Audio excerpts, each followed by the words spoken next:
All attendees are in listen-only mode. Okay, so hi, this is Brian Sachs, and Robert's here as well, and you all had the opportunity to hear some great ideas from Robert. Is that replay up yet, Robert? It'll be up today. We had some technical snafus, but it'll be up this afternoon. Snafu? What the hell's a snafu? Lots of anything that could go wrong did go wrong, but it's Okay, worked it all out.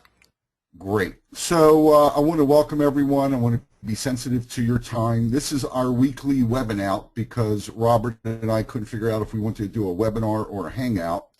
And so I guess we create our own thing called a webinar.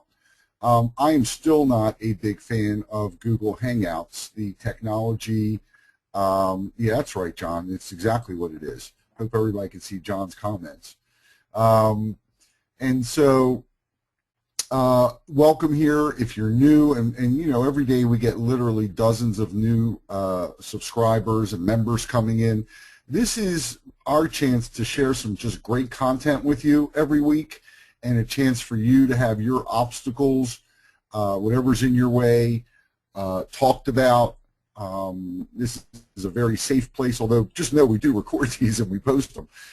So you can go to localclientformula.com and you will see past Hangouts. You'll see the Monday morning marketing minutes. If you're not a member of our local client formula community, you should be. Lots of good ideas in there. In fact, this week I posted something in there. It's very interesting. Did you see it, Robert? Yeah, I believe so.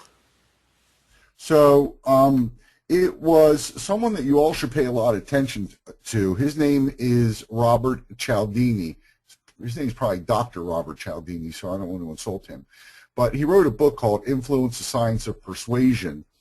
And, you know, oftentimes you'll go into the local client formula Facebook group and you'll see the article posted there, but it's really very interesting. What he basically says in a nutshell is that, you know, often when we're touting the benefits of our products, we'll list 10, 12, you know, 6, 8.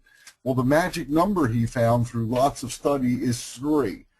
If you list more than 3 benefits to your product, you actually may have the opposite effect. They may think that it's way too salesy. So go read that article. I'm not going to spend a whole lot of time here on it. But this week we want to cover, again, all about marketing and ways for you to get business, because isn't that what it's all about? By the way, everybody sees my screen okay? If you could just type yes in the box and everybody can hear me okay? Yes, yes, yes, yes, yes. Beautiful. Okay, so we're going to roll. Put your seatbelts on. This is a really important statement, and it's something that really very few talk about, but it really is sort of critical to your success. You've got to know who your client is, and not everyone is your client. Now, you may think that you may be missing something if someone is not your client, but I assure you that's not the case. When you try to be everything to everyone, you literally wind up being nothing to anyone. And this could be why you may be feeling this way. These are some slides. I don't know if any of you were on our Ultimate Market Takeover. And if you were in the Ultimate Market Takeover session last night, this is a slide you're probably familiar with. People right now feel like they're drowning or are about to explode, both financially, emotionally, mentally, and it's sort of all tied together. And it's because you may not know what you're doing or where you're going or why you're stuck, but you're definitely stuck. So here's what you got to know, and I hope you're going to all grab a pen and a piece of paper and start writing this down. You need to know what you're selling. Now, I'm going to be very transparent here and tell you that I made a huge mistake when I first started. Huge, stupid, like, you know, smack yourself upside the head kind of stupid. I look back at it now and I kind of laugh because I know better. It's not like I didn't know. I knew better, and I still did it wrong. So don't feel bad. But, you know, I was trying to convince a lot of these shop owners about mobile marketing, and I put together presentations that involved mobile websites, the 3 parts, right? Mobile websites, text messaging, and mobile apps.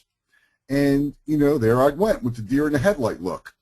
So you've got to know what you're selling. Are you selling video? Are you selling rep management? Are you selling SEO? Are you selling Google Places? What are you selling? And if you look at previous sessions and various discussions that we've had, you'll see that sometimes I package things just based on the outcome. Doesn't matter what the tactic is. Did you all hear that? It doesn't matter what the tactic is. It matters what the solution is. Be found where your customers are searching.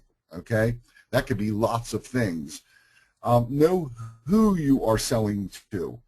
Are you selling to men? Better not speak the same way that you are if you're selling to women. Are you selling to young people? Better not be speaking the same way you are to older folks. Are you speaking to business owners? Are you speaking to professional practice owners? And one thing I got to tell you, I hate this word small business. Man, I mean, we're a small business, but like, don't tell me that. I like to think I'm a big business, okay? I rather, you know, the phrases you use, the words you use. Let me give you a big word. Why don't you start calling them independent business owners? Independent. That's a compliment. Small is not. Well, you know, I guess maybe in certain cases it might be, but small is a general rule to a business owner is not a good thing to say. So we like to use the word independent business owners or professional practice owners. See the verbiage? So know what you're selling to them. Know who you're selling to. Know why. Why? Why do they want to even listen to you, and why do they need this, and what will happen? Okay? And know how to sell it to them. So John's saying he's a business optimization specialist. That's on his business card. Well, guess what? That's great. That really is, see, that's a great, great thing to do. Stop calling yourself a consultant. Start talking even in benefits. Like you'll see on some of my cards, I don't even know if Robert's noticed it yet, but you know what I put on some of my cards?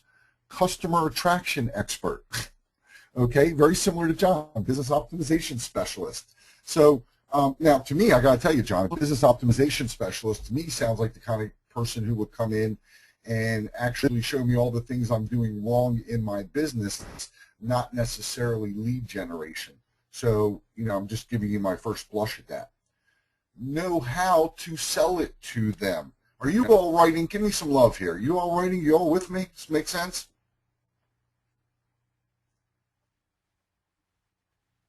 Okay.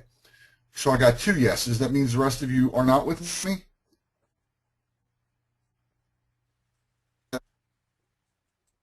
Ah, okay. So I'm seeing some more yeses coming. Good. You need to know how to sell it to them. What does that mean? Well, if you are trying to sell it to, let me just give you a really good good distinction here. If you're trying to sell it to transmission shop owners and you are going to sell it to them via banner ads on Google, or you're going to sell it to them via webinar, it ain't going to work. Okay?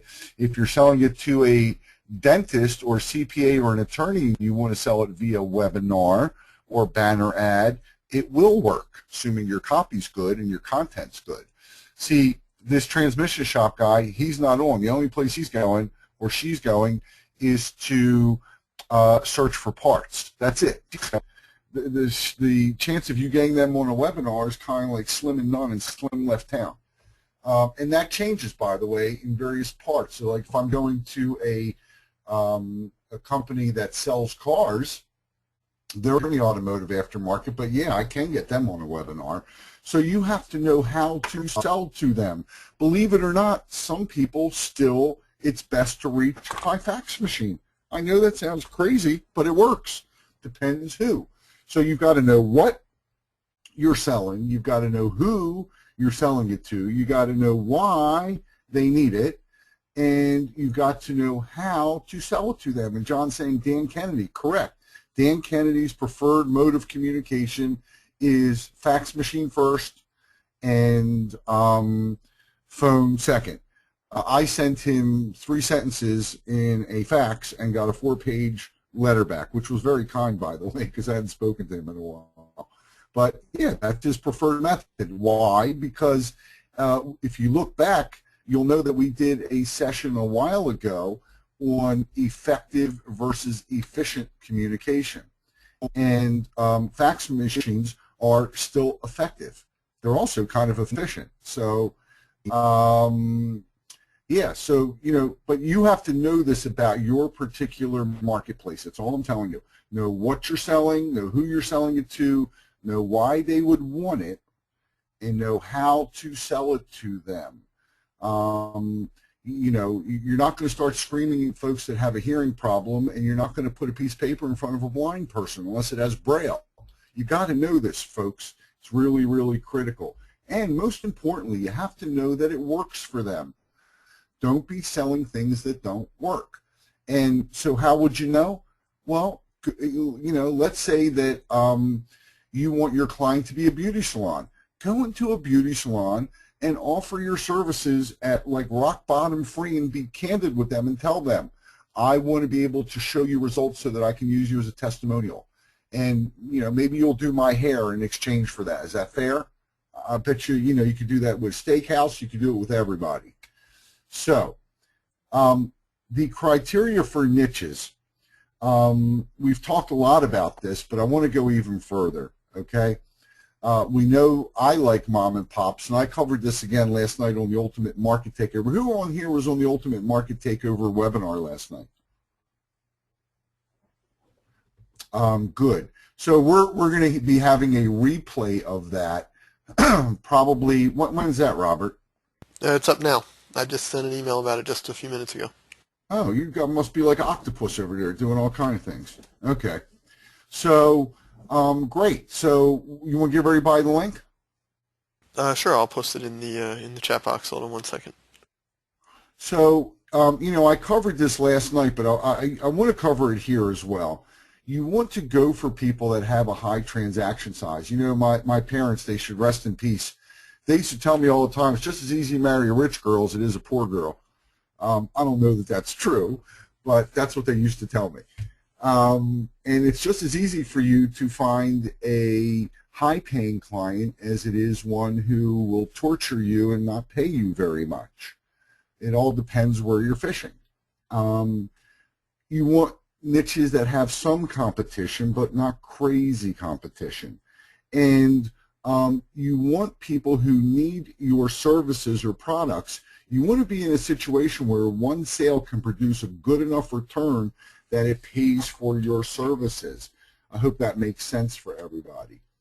So what you need to know, of course, you need to know what their average transaction size is. And that's as simple as really going into Google or even calling the association and asking. We went into a particular niche in the automotive space, and I Googled the association, found them, called them, and said, what would an average shop make on a transaction? And they told me. You better know who your competition is and what their pricing is, and I would suggest to you to be very, very transparent in saying that. So, don't pretend they don't exist. You should mentally pretend they don't exist because you really don't have any competition, truly. But you should at least be thinking of them when you are putting your pricing models together. Who are the associations? Who are the publications? Who are the influencers? And here's a big one. What keeps them up at night, and what words do they use to express that panic? Will your product or service show them quick results? Am I going too fast, or is everybody kind of with me here? Good. So, it's as I said last night, you got to stop selling. And if you weren't on last night, let me explain to you what I mean. The more you sell, the less effective you are going to be. This is really, it's much more elegant to position yourself correctly than it is to have a very sophisticated pitch. And that's really what you want to be thinking of. Stop selling, for example, last night I showed articles that I write. I show various other ways that you can position yourself as an expert. And when people come to you already seeing you as the expert, you don't have to sell. You can just start telling instead of selling. So let me ask you all a question. And looks like, Robert, my whole back screen here is like totally screwed up. So if this doesn't prove to everybody that I have no idea about technology, oh, I think I got it all back here. You probably see some of it flying through the screen here. You know, I always joke around and tell you, you don't need to know the technology. You can hire someone to do that. So here's some proof. But let me ask you a question. We want to stop selling. We want to start positioning. Type in the box. Get your fingers ready here. Which of these would be a good niche for you to go after? So let's break them down. I just want you to say yes or no. So pizza place, yes or no? Great. That's the right answer. No is the correct answer. Okay, why? They are mom and pops. They're easy to find. You definitely can help them, and they definitely need your help. But how much is a slice of pizza? Exactly. Restaurant. Let's start now with the restaurant. Good one or bad one? No, no, no, no, no, no. Okay. And Steve, I would disagree with you even on a high-end restaurant. Let me tell you my thought process here, okay? So everybody said no except Steve. And again, this is great because this is what this is all about. Steve, you're not wrong in terms of high transaction size, but I'm going to think a little deeper here with you, okay? The problem is, number one, restaurants have the highest failure rate of almost any business there is, okay? That's number one. Number two, how often will a restaurant be changing their menu? How often will a restaurant be adding promotions? How often will a restaurant be needing your services? These people will be calling you hourly, okay? They need your help. And so that's a problem. Whereas if I'm working with a tow truck company, he's never changing anything. He's just happy to get a phone call. Do you see the difference? So a high-end restaurant, what's a tab? 200 bucks, 300 bucks? What's a tow? 150, 200 bucks. So I want you to think a little bit deeper there, okay? Chiropractor, good one or bad one?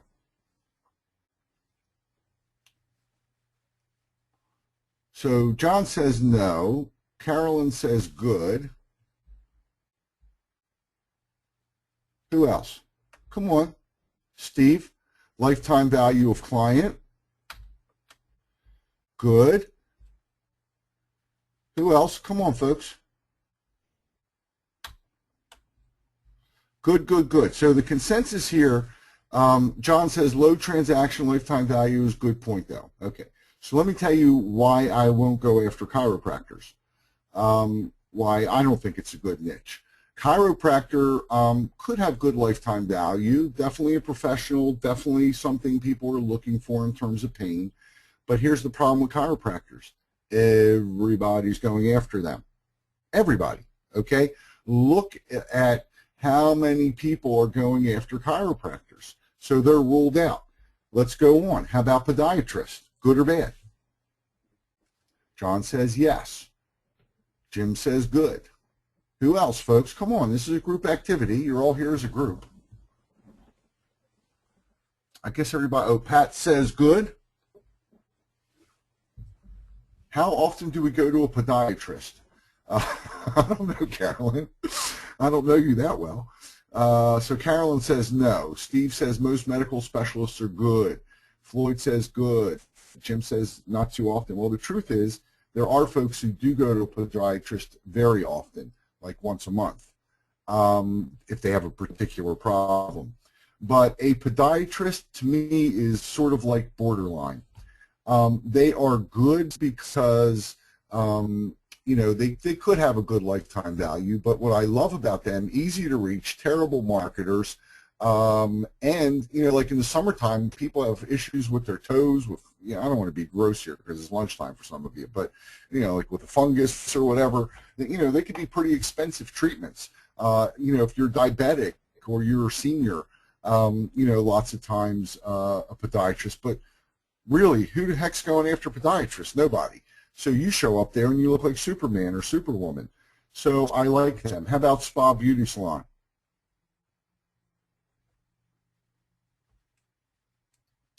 Okay, we're getting a lot of no's. Good. So that one's self-explanatory.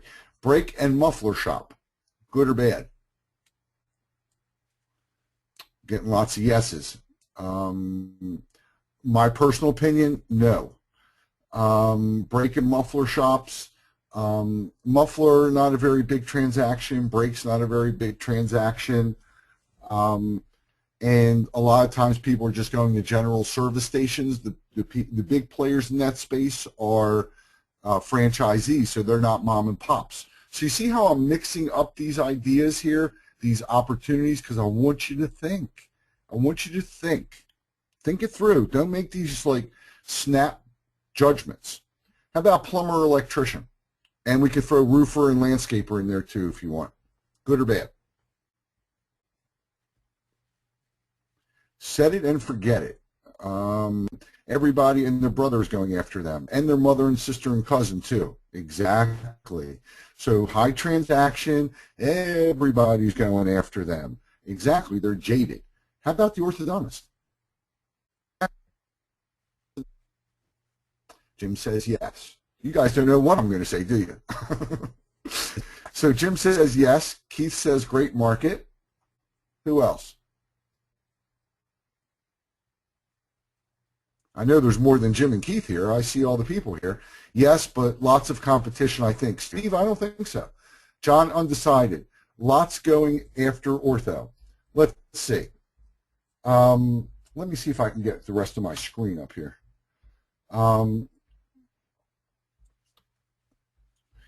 Hey, Robert. Yes? How do I get my internet up here? Hold on, I'll be right in. Oh, here we go. Here we go. Download plugin for Google still isn't working. Awesome. Let's see. Let's look together. What do you say?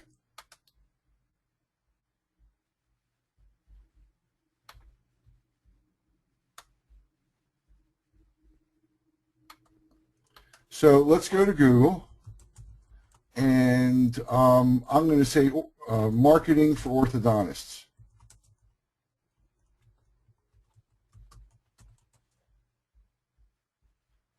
So we've got orthodontist marketing. There's actually 684,000 results.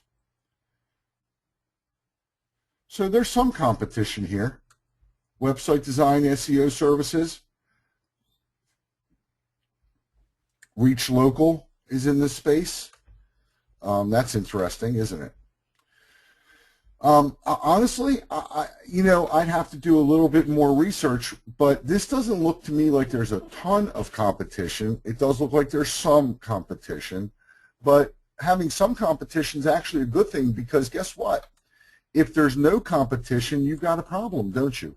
That means no one is after this market, and while you may on the surface think that's good news, I would suggest to you that's terrible news. Carolyn says no money. Well, an orthodontist, as far as I know, that's a lot of money. I mean, it's a couple grand. I had 2 kids that got braces. It was a couple grand, wasn't it? If I recall correctly. I know I just write checks, but $2,500 per client easily. Okay, so meaning if there's no competition, that means there's no money. That's right, Carolyn. That's correct. If there's no competition there, as much as we all would like to think we're the smartest people in the world, you have to believe someone would have thought of it, right? Let me share with you something that I pulled up here. And if you're a member of Ultimate Market Takeover or Clients on Demand, you actually have this. And this is literally 50 pages of niches.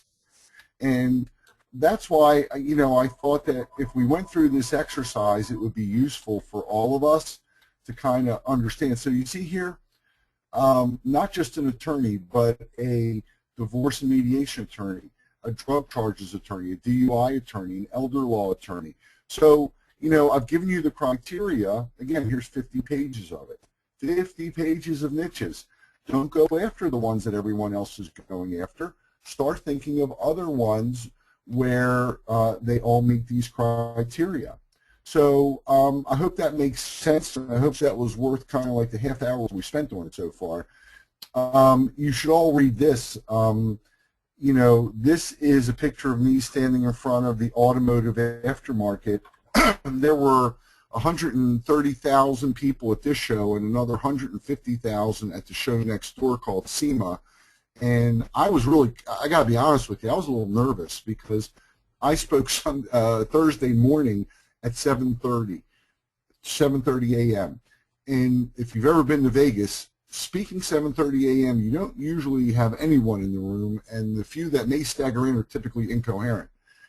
Well, we had a couple hundred people in that room, and while I couldn't sell, I think you all know me well enough to know that I did sell, and we've put out a bunch of proposals already this week, and we'll see what happens with those. But you know, that's a heck of a picture to be able to be standing in front of that sign. And you know what? Even if I didn't speak, if I could have just flown in, stood in front of that sign the way I am, and flown out, I would have been just as good, because that picture is worth 1,000 words. So, you know, again, this is not a pitch. We don't want these webinars to be pitches, but some of you are looking for additional resources and tools and are fairly new to our community. So these are the 3 programs we offer: Ultimate Market Takeover /Elite, InstantSalesArmy.com, and our Clients on Demand system, which is our most recent system. And I think there's only 2 spots left here in Clients on Demand. I'm not even sure if those 2 are left anymore. But I think it's 1 now. Okay. So, you know, right now, I guess I just want to go to your questions. If you could type your questions in the box. And by the way, you can also go to localclientformula.com. Are any of you reading my Monday morning marketing tips? I hope you are. But, you know, these Hangouts and those Monday morning marketing tips, they're all posted at Local Client Formula as well. So this is your time. Carolyn says, yes, I love that they come on Sunday. Yeah, I want to give you all a little bit of a head start. So who got some ideas that they took away here so far that hopefully made the time you spent with us today valuable? John says, definitely. Anybody else? So if you, Carolyn's not going to call herself a consultant anymore. Good. So if you, John says, always a takeaway with you guys. What services are you doing with your automotive clients, especially recurring services? Well, here's what we do, Jim. We are helping them be found where their customers are searching and making sure that they have a great reputation, a 5-star reputation when they are being found. So if you all want to raise your hand, if you have a mic, I'll open it or type it in the box. You know, this is your time every week, every Thursday at 1. You might as well kind of book it with yourself, because this is your time to have us help you overcome whatever's holding you guys back, you ladies and gentlemen. You know, this is our way of giving back and really helping the community that we're building. So anybody have any questions?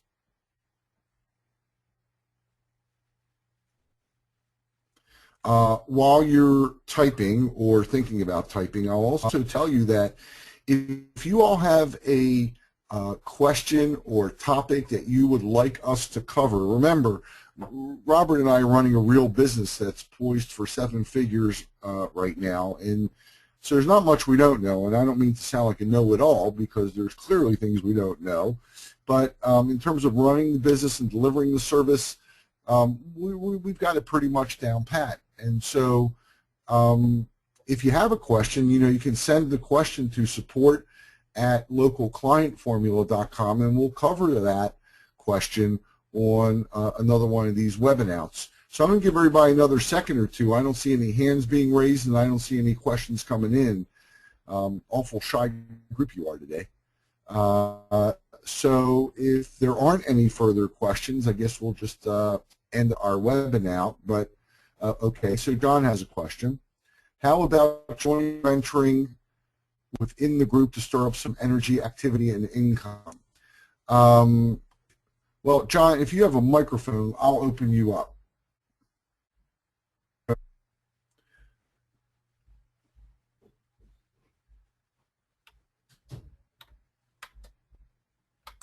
or I'll try to open you up. Okay, how's that? John, can you hear me? Hello? John, can you hear me? So apparently John cannot hear me. John, if you like, send us an email and I'll try to figure out what you mean by joint venturing. You know, we don't rule anything out. So I assume at this point we don't have any further questions. Anything you want to say, Robert? No, I'm good. I was thinking more about the orthodontist thing. I think that if dentistry is obviously very competitive. A lot of offline marketers go after dentists, people in the dentistry industry.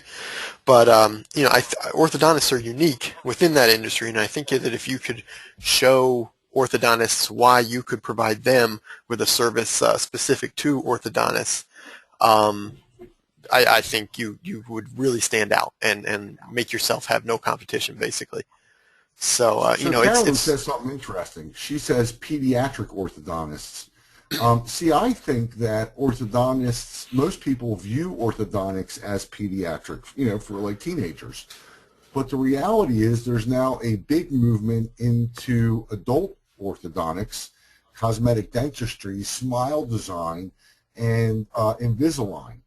So, there are some other niches.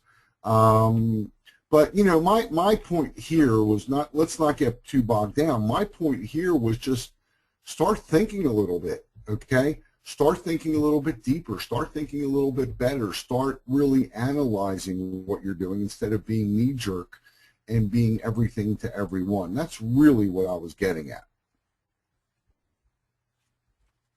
So, okay, well, if that's it, I thank you all. I appreciate you all being here every week with us, and we will post this. And if you missed the Ultimate Market Takeover webinar last night, it's ultimatemarkettakeover.com replay. Looks like -11-13-13. It's a shame we didn't do it on the 12th, Robert, because that would have been 11-12-13. It's true. It's true. So, all right, God bless you all, and we'll talk to you next week. Take care, everyone.